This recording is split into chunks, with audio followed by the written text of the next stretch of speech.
وَأَحْسَنَ مِنْكَ لَمْ تَرَ قَطُّ عَيْنِي، آپ سے زیادہ حسین میری آنکھوں نے دیکھا نہیں، میری آنکھوں نے دیکھا نہیں۔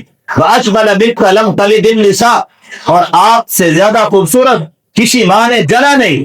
اور پھر یہ والا جملہ خُلِقْتَ مُبَرَّأً مِنْ كُلِّ عَيْبٍ، کمال جملہ، اللہ تعالیٰ نے آپ کو ہر عیب سے پاک پیدا کیا، ہر عیب سے پاک پیدا کیا۔ اور عیب کیسے ہوا کرتے ہیں؟ کوئی موٹا ہوتا ہے، کوئی چھوٹا ہوتا ہے، کسی کی آنکھ ٹیڑھی ہوتی ہے، کسی کی انگلیاں کیسی ہیں، کوئی بھی انسان ہے، اس کے کسی نہ کسی عورت کی طرف توجہ ڈالو تو کہیں نہ کہیں سے کوئی نہ کوئی عیب نظر آتا ہے۔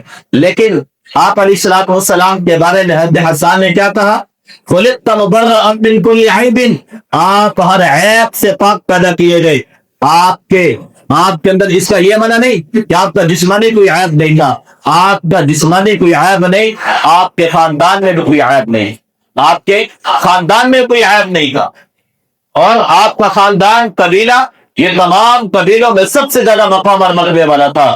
اور پھر آخری جملے نے تو حضرت حسان بن ثابت کے تمام شعروں کا خلاصہ بیان کر دیا کہ أَنَّكَ قَدْ خُلِقْتَ كَمَا تَشَاءُ، آپ ایسے تھے جیسے آپ کی چاہت ہوتی ہے، جیسے آپ کی چاہت ہوتی ہے۔ اس کو مولانا طارق جمیل صاحب بیان فرمایا کرتے ہیں کہ اللہ تعالیٰ نے آپ کو ایسے بیان فرمایا کہ جیسے آپ حضور اللہ تعالیٰ کو کہتے گئے کہ یا اللہ مجھے ایسے بنائیے، اور آپ اللہ جل شانہ آپ کی چاہت کے مطابق آپ کو بناتے چلے۔